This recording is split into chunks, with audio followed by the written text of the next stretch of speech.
पत्राच्या कार्यालयाच्या समोर या ठिकाणी काल जे हेमंतराव पवारांवर हल्ला केला अत्यंत चुकीचा वाईट पद्धतीने केला आणि भाजपच्या कार्यकर्त्यांनी त्यांना मारहाण केली, लाथाबुक्क्या मारल्या, बंदुकीचा धाक दाखवला. महाराष्ट्रातली कायदा व्यवस्था ही फक्त महाराष्ट्रातल्या सर्वसामान्य लोकांकरता आणि जनसामान्यांकरताच आहे का? भाजपच्या कार्यकर्त्यांना कायदा व्यवस्था नाही का?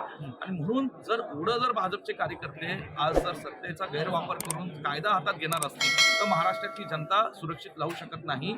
आज पुढारीच्या वृत्तपत्राच्या समोर या ठिकाणी मारहाण केली. सगळा व्हिडिओ फुटेज पहा. आमचा हनुमंत पवार या ठिकाणी धाडसाने त्यांच्या समोर गेला पण एक हात त्यांनी उचलला नाही. भाजपच्या कार्यकर्त्यांना आज मी सांगू इच्छितो अशा पद्धतीने त्यांनी या ठिकाणी सरकार कायदा हातात घेऊ नये जसं तसं उत्तर देण्यासाठी काँग्रेस पक्षाचे कार्यकर्ते समर्थ. गृहमंत्र्यांना तुम्ही निश्चितपणे आम्ही पत्र आणि निवेदन देणार आहोत आणि सखोल चौकशी करून ज्यांनी हा हल्ला केला त्या भाजपच्या कार्यकर्त्यांवर कठोर कारवाई झाली पाहिजे.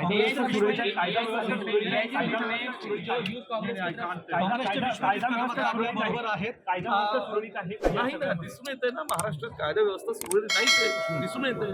सांगलीमध्ये रोज दर आठवड्याला खून चालू आहे, या ठिकाणी ड्रग्सचं प्रमाण चाललंय. वारंवार आम्ही विधानसभेत हे प्रश्न उठवतो पण काहीच होत नाही. पोलिसांवरही आता प्रशासनाची धाक राहिली नसते.